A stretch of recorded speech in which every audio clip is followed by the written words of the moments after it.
Fala galera, beleza? Vamos dar início a mais uma aula da EBD dos jovens. E a aula de hoje, o título é o seguinte: O perigo da autoconfiança. É a lição 13 da revista que a gente está utilizando, a revista sobre a Epístola de Tiago. Então, lição 13, o perigo da autoconfiança. Então eu já quero convidar você a abrir a sua Bíblia aí na Epístola de Tiago, é claro. Tiago, capítulo 4, do verso 13 ao verso 17. Tiago 4, do 13 ao 17. Abriu aí? Então acompanha comigo. Ouçam agora, vocês que dizem: hoje ou amanhã iremos para esta ou aquela cidade, passaremos um ano ali, faremos negócios e ganharemos dinheiro. Vocês nem sabem o que lhes acontecerá amanhã, que é a sua vida. Vocês são como a neblina, que aparece por um pouco de tempo e depois se dissipa. Ao invés disso, deveriam dizer: se o Senhor quiser, viveremos e faremos isto ou aquilo. Agora, porém, vocês se vangloriam das suas pretensões. Toda vanglória como essa é maligna. Pensem nisto, pois quem sabe que deve fazer o bem e não faz, comete pecado. Muito bem, galera. A carta de Tiago, a gente tem aprendido aí ao longo dessas lições, é uma carta muito prática. A gente encontra nela várias aplicações práticas e diretas, né? E aí nesse trecho que nós lemos, Tiago ele fala da brevidade da vida e de como nós precisamos confiar em Deus, depender de Deus. Tiago responde a uma pergunta que com certeza eu e você já fizemos: o que é a vida? Tiago responde essa pergunta. Tiago também aponta aqui alguns erros que muitos cometem e algumas atitudes para que a gente desenvolva a dependência de Deus. Então vamos falar um pouco desses erros que muitos cometem, eu e você talvez estejamos cometendo também.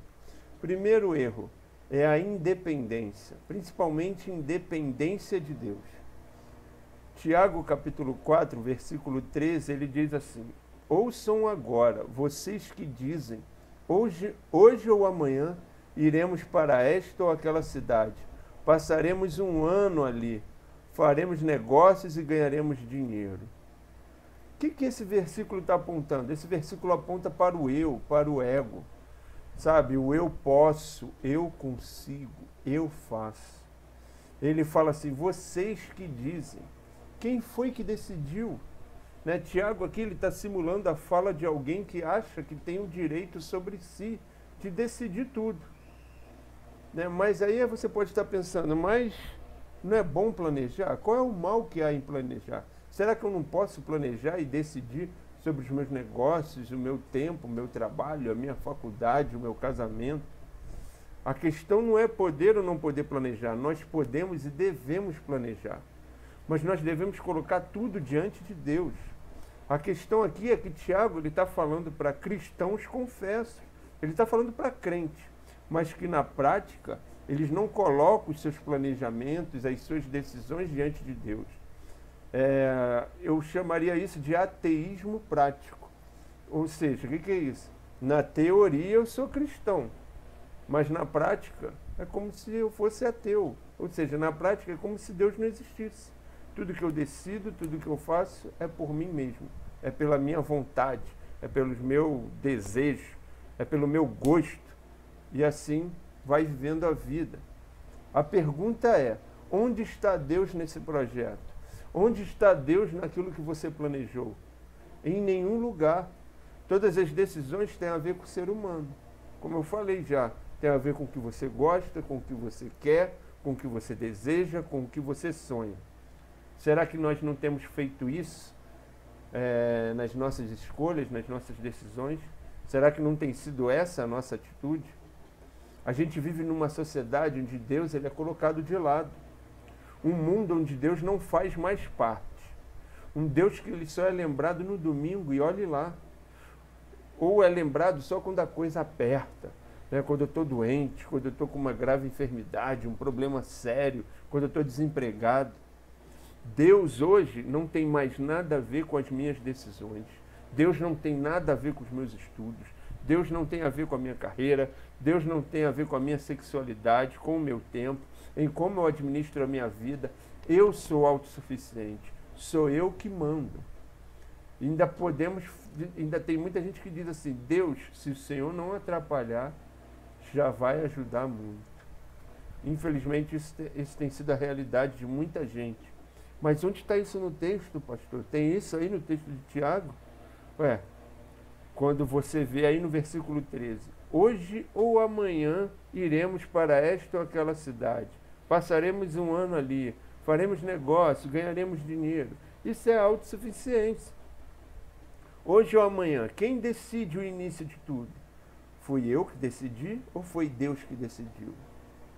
Iremos a tal cidade, quem decidiu o lugar? Foi você ou foi Deus? Foi eu ou foi Deus? Passaremos um ano ali, quem decidiu o tempo? Quanto tempo vai ficar? Faremos negócio, quem decidiu a atividade? Ganharemos dinheiro, quem decidiu o propósito? A gente tem tomado decisões, tem planejado e não tem buscado a direção de Deus. Lá em Gênesis capítulo 11, fala da Torre de Babel, daqueles homens que se uniram ali, se juntaram, planejaram algo, mas não colocaram Deus nesse planejamento, não colocaram Deus nesse projeto. Gênesis capítulo 11, versículo 4 diz assim: depois disseram, vamos construir uma cidade com uma torre que alcance os céus. Assim o nosso nome será famoso e não seremos espalhados pela face da terra. Ou seja, qual era a intenção daquele planejamento, daquele projeto? Era ficar famoso, era vanglória, era glória para si. E aí Deus não estava naquele projeto. Aí quando Deus interveio, tudo foi por água abaixo. Aí nós vemos que esse texto de Gênesis 11 aponta para a falha nos projetos que não são de Deus, nos projetos onde Deus não se faz presente, nos planos onde nós não colocamos Deus, não buscamos a direção de Deus. E aí você vê a ruína da vanglória daqueles homens. Lá em Tiago capítulo 4, versículo 16, diz assim: agora, porém, vocês se vangloriam das suas pretensões. Toda vanglória como essa é maligna. E ainda Provérbios 16, 18. O orgulho vem antes da destruição, o espírito altivo antes da queda. Então a gente tem que ter cuidado. Tem que ter cuidado com a autossuficiência, com essa independência. O mundo hoje ele prega uma independência, que você tem que ser livre, não depender de ninguém. Irmãos, galera, isso aí está fora. A gente vai ter que sempre prestar conta para alguém. Sempre haverá uma prestação de conta na nossa vida, se não para algum homem, alguma autoridade, para Deus. Mas nós vamos sempre que prestar conta. Não existe independência. Deus não nos criou para sermos independentes. Quanto mais independentes e orgulhosos nós somos, mais nós vamos quebrar a cara. Essa que é a verdade. Tem um teólogo chamado Francis Schaeffer, e ele diz uma frase que é o seguinte: a única coisa que o homem sabe fazer a si mesmo é se auto-prejudicar. Então, cuidado com a autossuficiência. O segundo erro que Tiago nos aponta aqui nesse texto é o desejo insaciável de possuir, o perigo da riqueza mal adquirida, é aquele descontrole para ter as coisas. E é uma das características do mundo de hoje, é o consumismo. O consumo tem sido apontado como organizador da vida cotidiana, ou seja, tudo gira em torno daquilo que nós vamos consumir. E o ser está intimamente ligado com o ter. O que significa isso? As pessoas são julgadas pelo que elas têm e não pelo que elas são. Ou seja, se eu chegar aí num lugar com um carro 0 km, um celular de última geração, com uma roupa de grife super cara, todo mundo vai olhar para mim e vai dizer: caramba, esse é o cara. Ninguém me conhece, mas já vão dizer muitas coisas ao meu respeito, já vão me julgar por aquilo que eu aparento, por aquilo que eu tenho, por aquilo que eu vou demonstrar ter. E aí isso vai gerar nas pessoas esse desejo descontrolado de possuir mais, de possuir melhores bens. fazendo com que elas busquem insaciavelmente aquilo que não é pão. Ah, pastor, então eu não posso desejar melhorar? Não é isso. Você deve desejar melhorar e buscar melhorar, mas tudo com equilíbrio. Não pode ser uma coisa desenfreada, uma coisa insaciável, porque quem é assim nunca está satisfeito com o que tem. Ela tem algo hoje e amanhã ela já está insatisfeita porque tem uma outra coisa melhor. E o consumismo, ele trabalha exatamente isso. O mercado consumidor tem como base a insatisfação humana. Isso é o combustível para continuar esse ciclo consumista. E aí manipula o significado das coisas. Aquilo que deveria significar necessidade vai significar felicidade. Ou seja, possuir determinado produto é ter felicidade. Então eu só vou ser feliz se eu tiver o carro tal. E aí depois que tu compra o carro tal, o mercado vai lançar o carro tal mais. E aí você já não está mais tão feliz assim, porque tem um outro melhor, tem um outro mais avançado. Assim que funciona o consumismo. Se a gente tentar definir em uma só palavra o sentimento que toma conta do coração do homem hoje, a palavra é insatisfação. Nós nunca estamos satisfeitos quando somos controlados, né? Quando somos dominados por essa onda de consumismo. Porque quando a gente permite que isso domine o nosso coração, a gente é moldado por isso. Né? Até as nossas orações, o nosso relacionamento com Deus tem influência disso. Né? As nossas orações a gente só sabe pedir para nós mesmos. Senhor, eu quero. Senhor, me dá, me dá. E aí, na contramão disso, a gente vê que Paulo escreveu para Timóteo, lá em 1 Timóteo, no capítulo 6, do 8 ao 10. Paulo escreve o seguinte: por isso, tendo o que comer e com que vestir-nos, estejamos com isso satisfeitos. Os que querem ficar ricos caem em tentação, em armadilhas e em muitos desejos descontrolados e nocivos, que levam os homens a mergulharem na ruína e na destruição. Pois o amor ao dinheiro é a raiz de todos os males. Algumas pessoas, por cobiçar o dinheiro, desviaram-se da fé e se atormentaram a si mesmas com muitos sofrimentos. Olha que coisa séria. Paulo fala aqui que se eu tenho que comer e com que vestir, eu já tenho como ficar satisfeito. Né? E ele fala que os que querem ficar ricos caem em tentação, em armadilha, ou seja, por causa do desejo descontrolado. Isso te domina, isso domina a pessoa. A prova disso aí é a política. Olha para a nossa política, olha para a política do Brasil. Né? Você vê as pessoas, elas já possuem bens, já são bem de vida, materialmente falando, mas elas querem mais. E aí elas se entregam num emaranhado de coisas, de confusões, né, para adquirirem dinheiro, adquirirem bens de maneira ilícita. Por quê? Porque aquilo já domina elas. Aquilo ali já é uma escravidão. Essas pessoas já são escravas, né, da aparência, do ter, né, desse status, né, do mundo de hoje. E aí ter dinheiro é errado? Ter dinheiro não é errado. O problema é que o dinheiro é que tem sido Deus de muitas pessoas. O dinheiro tem ocupado o lugar de Deus. Então a gente precisa tomar cuidado com isso. E o terceiro erro que Tiago nos aponta nesse trecho do texto de Tiago 4 é a falta de consciência da brevidade da vida. Ou seja, de entender de verdade que a vida é breve, a vida é rápida, é tudo passageiro. E a gente não vai levar nada.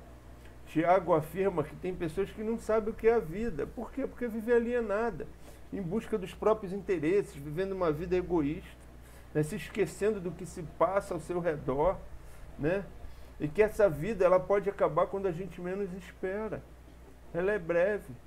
Né? Tiago 4,14 diz que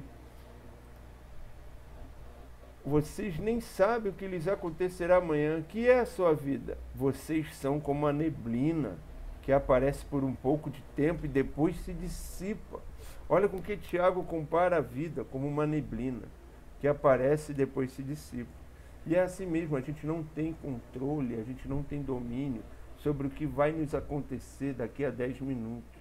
A gente pode ter uma ideia, a gente pode planejar, daqui a 10 minutos, não sei, vou fazer um lanche, vou mas pode acontecer algo inesperado e a sua vida acabar. Então a gente não tem controle sobre isso, então a gente precisa dessa consciência. A falta dessa consciência da brevidade da vida faz com que as pessoas vivam uma vida egoísta, né? Buscando coisas só para si mesmo, perdendo a realidade do que está acontecendo à sua volta, perdendo a noção daquilo que é a sua vocação, da sua missão na Terra, né? Então você precisa entender isso, que a vida, que você tem a vida, quem te deu foi Deus, e que ela é breve, e que você está aqui, e você tem uma missão, Deus tem um propósito, Deus tem um propósito para a sua vida. Então não viva uma vida só para si mesmo, só para buscar coisas para si, só para o seu próprio prazer, mas viva uma vida para cumprir o propósito que Deus tem para ela. Se você soubesse que você iria morrer há 2 anos, quais seriam as suas prioridades? E aí, refletindo nisso tudo, a gente precisa entender como que eu posso então desenvolver uma dependência de Deus para romper com a autossuficiência, com esse descontrole de querer adquirir as coisas, com essa falta de consciência da brevidade da vida. Como eu desenvolvo a dependência de Deus? Em primeiro lugar, buscando e reconhecendo a vontade de Deus. Lá em Tiago 4, versículo 15, ele fala: ao invés disso, deveriam dizer, se o Senhor quiser, viveremos e faremos isto ou aquilo. Se o Senhor quiser, ou seja, se Deus quiser. Isso é buscar a vontade de Deus. Isso não pode ser só um jargão, uma frase do nosso vocabulário evangeliquez. Tem que ser uma verdade. Se Deus quiser, precisa ser uma verdade, precisa ser algo que a gente leve a sério. A gente precisa buscar e reconhecer a vontade de Deus. Lá em Romanos capítulo 12, versículo 2, diz que a vontade de Deus é boa, perfeita e agradável. Então, busque a vontade de Deus. Planeje os seus projetos, planeje a sua vida, buscando a vontade de Deus. Aquilo que você precisar decidir, escolher, busque a vontade de Deus. Segundo lugar, identificar e reconhecer o que precisa ser mudado. O que precisa mudar na sua vida. Aonde que você tem sido dominado pela autossuficiência, onde você acha, não, isso dá para eu fazer, isso pode deixar comigo. Você precisa mudar isso. Você precisa buscar a vontade de Deus, reconhecer que depende de Deus.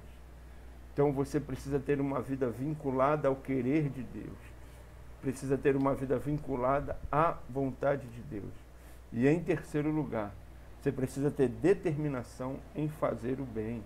Ou seja, a vida que Deus te deu tem um propósito. Não é para você viver do jeito que você quer. Não é para você viver só para você mesmo. E aí Tiago 4,17, ele fala assim, pensem nisto, pois quem sabe que deve fazer o bem e não o faz, comete pecado. Então a vida é uma dádiva, é um presente de Deus. Você deve usar a sua vida com esse propósito, de viver não só para você mesmo, mas viver em primeiro lugar para Deus, né, para a honra e glória de Deus, e viver também para o próximo. Viver para o próximo. Tem alguém nessa hora que precisa de você. Tem alguém nessa hora que precisa de uma palavra sua. Tem alguém nessa hora que precisa de uma atitude sua. E quando eu vivo alienado desse propósito, eu vivo em pecado. É o que o Tiago fala no versículo 17. Quem sabe que deve fazer o bem e não faz, comete pecado. Quando eu vivo alienado desse propósito, eu cometo o pecado da omissão. Eu vejo alguém com necessidade, eu vejo alguém precisando de uma palavra, de uma oração, do que for, de uma atitude minha, de bondade, de misericórdia, e não faço, eu estou pecando. Então, galera, é isso. Essa é a nossa lição, que a gente ponha em prática tudo aquilo que aprendemos aqui hoje. Beleza? Deus te abençoe, um grande abraço para você e até a próxima lição.